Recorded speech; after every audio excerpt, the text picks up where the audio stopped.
नमस्कार,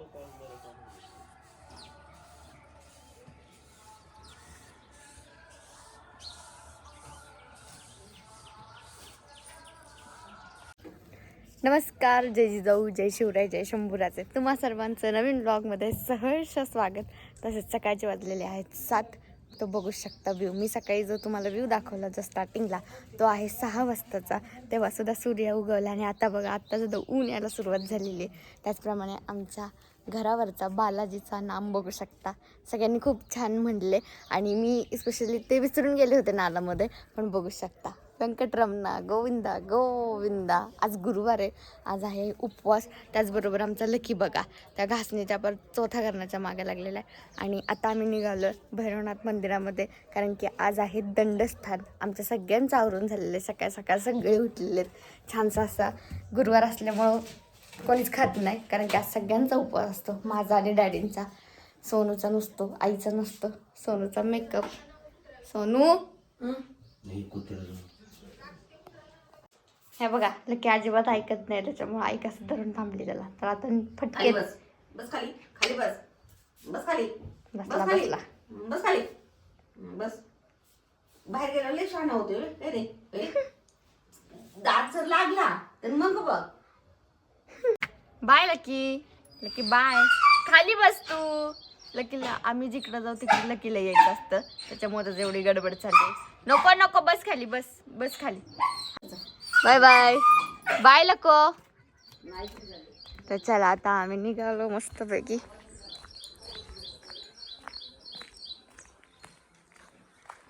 व्ह्यू बघू शकता किती सुंदर दिसतं. ही माझी गाडी, हे माझं घर आणि ही माझी आंब्याची झाडं. आणि हे अशोकाचं झाड आहे, आंब्याचं नाही, नंतर म्हणचाल परत. हे बघा आमच्या लक्कूची बहीण. तर तुम्ही म्हणाल दंडस्थान म्हणजे काय? दंडस्थान म्हणजे ज्यांची मनोकामना असते, इच्छा असते, ते काय म्हणतात श्रद्धेने दंडस्थान घेत असतात देवाकडे. तर चला दाखवते तुम्हाला. ह्याच्या आधी काही वर्ष डॅडी पण घेत होते, आत्ता डॅडींनी बंद केलं आहे. आणि तर चला आता बघूयात. खूप म्हणजे खूप हार्ड असतं, एवढी खडी पडलेली असते, त्याच्यातून ते करायचं असतं. पुन्हा हा खूप मोठा टास्कच असतं. तर चला आता गाण्याचे आवाज येतील आणि दंडस्थान बघूयात आपण.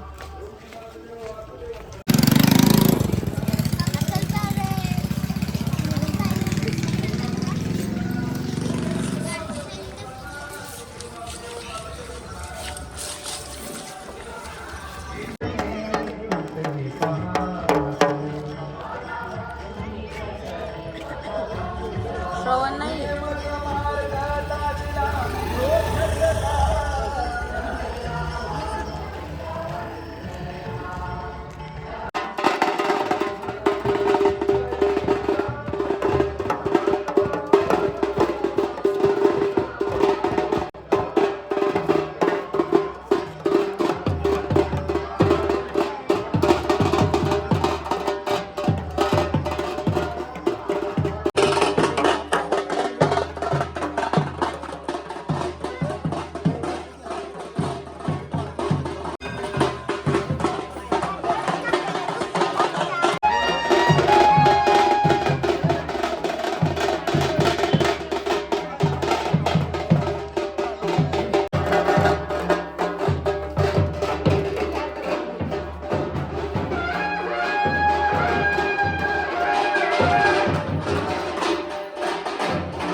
बाहेर दंडस्थान चालू, तोपर्यंत डॅडी बोलले की आतमध्ये जाऊन तुम्ही नमस्कार करून घ्या. मी पटकन आम्ही आत आलो आणि तुम्ही सुद्धा सगळ्यांनी छानसं असं भैरवनाथाचं दर्शन घ्या. आणि त्याचबरोबर यात्रेला यायला अजिबात विसरू नका. सगळ्यांनी या यात्रेला, ते म्हणजे मोळला, तालुका खटाव, जिल्हा सातारा. तर भैरवनाथाच्या नावानं चांगलं.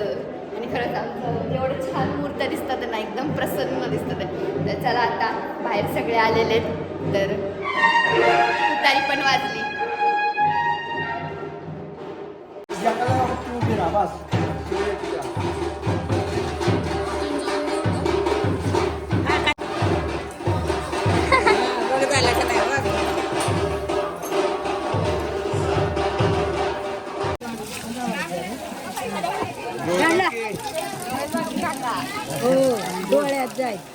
आता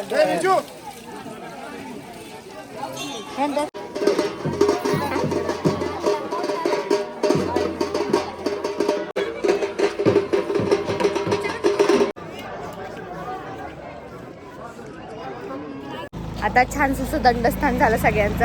आता जेवढी पण मंदिर आहेत गावामध्ये तेवढं सगळ्यांना ते नमस्कार करतात छानसा. आता मग आता इकडे आमचं तुम्हाला माहिती आहे की शंकराचं मंदिर आहे, तिकडे जाऊन नमस्कार करणार. त्याच्यामुळे आणि इकडे बघा दुकानं पण लागलेत, आता थोडीच लागलेत, अजून यायची आहेत. कारण की मेन उद्यापासून आणि रथाला खूप दुकानं असतात. हे बघा आता छानसे असे नवीन कपडे घालतात, मस्त टॉवेल, टोपी, गुलाल. आमच्याकडे गुलाल म्हणजे आमच्या इकडे मॅन्डेटरी. यात्रा आणि गुलाल नसेल असं कधीच होणार नाही. खरी मजा असते ती रथा दिवशी असते. गुलालाचा अक्षरशः एवढा थर असतो जमिनीवरती, एवढा गुलाल खेळतात.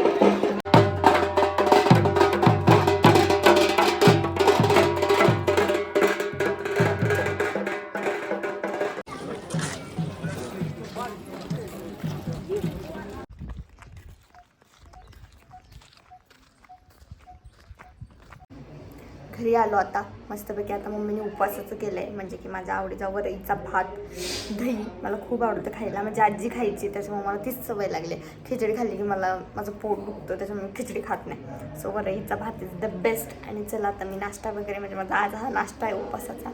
चला अजून भरपूर कामं आहेत, थोडीफार कामं वगैरे करायची आहेत, आवरायची आहे. कारण की यात्रेला आता भरपूर सारे पाहुणे येणार आहेत. आणि सगळ्यात मोठी खुशी म्हणजे मला जी असते ती म्हणजे पाहुणे येणार ह्या गोष्टीची. मला घरी पाहुणे आलेले खूप आवडतात, म्हणजे असं घर गजबजलेलं, कालवा, म्हणजे असं मज्जा वाटते. आणि तर चला आता मी नाश्ता करून घेते. तर या सगळ्यांनी वरईचा भात खायला. मस्तपैकी वरईचा भात खाऊन झाल्यानंतर आता आईने केलेलं आहे मस्त असं ताक दह्याचं छानसं. आई त्या झोपून घेतलंय बिचारीने, कारण की सकाळपासून ती पण काम करते. सगळ्यात जास्त काम त्यातलं तिलाच पडतं. त्याच्यामुळे ती गावाला यायला म्हणते की ए बाबा मी नाही येणार बाबा तुम्ही, कारण की ती म्हणते माझा हात राहत नाही, मी काम करत राहते. ते बरोबर आहे तिचं म्हणणं. असं होतं आम्ही पण एवढं काय करतच नाही, मी पण मान्य करते, मी पण एवढं करत नाही. तिचं चाललेलं असतो कारभार. आणि या सगळ्यांनी ताक प्यायला खूप ऊन आहे, पण मी उन्हामुळं नाही, मी असंही डेली पित असते. आणि ताक पिलेलं चांगलं असतं. तुम्ही पण प्या, भरपूर पाणी प्या, ताक प्या, कोकम सरबत प्या, लिंबू पाणी प्या. लिंबू पाणी पिण्यासाठी लिंबू खूप महाग झालेलं आहे. कारण कितीला होतं का 15ला एक ना, 10ला एक लिंबू आहे. त्यामुळे जाऊ दे, 10चं लिंबू नको, ताक तरी पिऊयात. दही तर काय असंही बनलं जातं घरीच. तर ठीक आहे. असा आजचा माझा तर खाण्यापिण्याचाच व्लॉग दिसतोय सगळ्यात जास्त. सकाळी तेवढं दंडस्थान दाखवलं. ऊन एवढं आहे ना खत्री, मी जिथं इथं थांबले नाही एवढे तुमच्या समोर चांगले दिसते ना, ते सूर्यदेवाची कृपा आहे. कारण की बघा एवढं असं ऊन पडलंय, त्याच्यामुळे मी इकडे सुंदर दिसते. बॅक कॅमेराने मी तुम्हाला दाखवते की व्ह्यू कसा आहे आमचा मागचा सगळा टोटल. हा बघा आमचा मागचा व्ह्यू कसं आहे. ऊन ह्याला म्हणतात ऊन, ते पण मोळचं. तिकडे बघा वैशाली काकींचं घर ते आहे, इकडचं राईट साईडचं आहे ते काटकर मामांचं. असं सगळ्यांची घर आहे तिकडं. ठीक आहे. आता ऊन बघा, तुम्ही बघितलं असेल ना, लय भारी वाटते. जाऊ दे, यावेळेस पाहुणी पण लय आली नाही आहेत, कारण की पाण्याची कमतरता आणि हे असं तापलेलं वातावरण. तर ठीक आहे, चालायचंच. चला मी ताक पिते तोपर्यंत. पहिलं अख्खं गाव पाणी भरायचं, उन्हाळ्यात इथपर्यंत पाणी. आता मी मस्तपैकी झोपून उठले. त्याचबरोबर आमचे सिक्रेटवाले पाहुणे आले होते, ते दाखवायचे नाही आहेत, ते खूप माझ्या जवळचे, त्याच्यामुळे मी तुम्हाला कोणाला दाखवणार नाही, ते हाईड आहेत माझ्यासाठी. आणि त्याचबरोबर आज माझा उपवास आहे, त्यामुळे चिक्कू परत ताक सगळं असं आई लय लाड करते माझी, माहिती मला लय काय लाड करते माझं. काय लय लाड करते रे तू. मी काय पडले मम्मी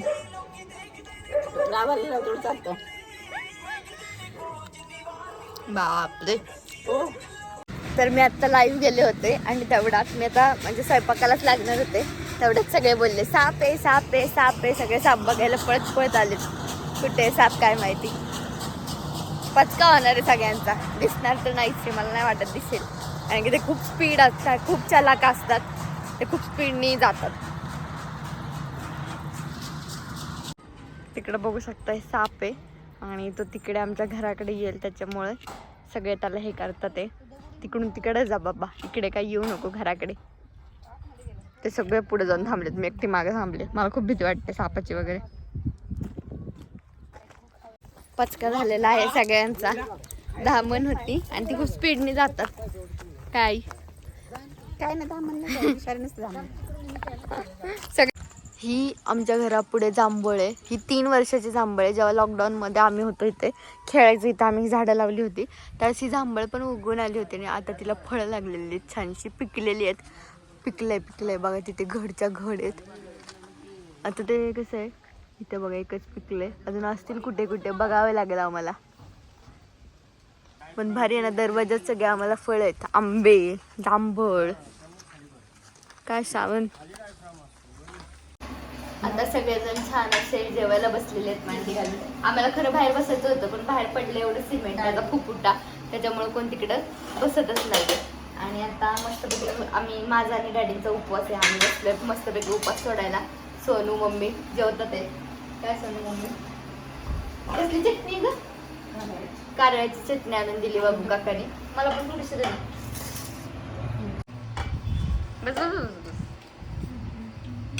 असं आज आहे आमच्याकडे आमरस, डाळीची भाजी, चपाती, वरण, भात सगळंच आहे, पण मी थोडंच घेतलंय. हा बघा, इथे असा खड्डा करायचा आणि त्यामध्ये मग आई तेल ओतून देणार आपल्याला. गावाकडची पद्धत जेवायची.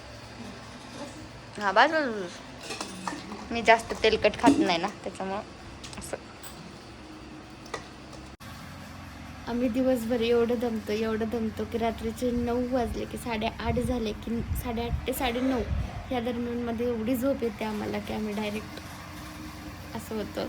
आणि मी रोजचा व्लॉग असाच मी एंड करते, कारण की खूप दमतो दिवसभर. हे काम कर, ते कर, हे कंटिन्यू चालू असतं. आई डॅडी तर झोपून पण गेले. आता मी आणि सोनू आणि लकी आम्ही तिघंच जागा असतो, कारण की आमचे धिंगाणे चाललेले असतात. त्यामुळे तर चला, आजचा ब्लॉग कसा वाटला नक्की कमेंट करून सांगा. जर चॅनलला जर काही नवीन असाल तर लाईक, शेअर, कमेंट आणि सबस्क्राईब करायला अजिबात विसरू नका. असंच प्रेम आशीर्वाद कायम माझ्यासोबत राहतं. धन्यवाद.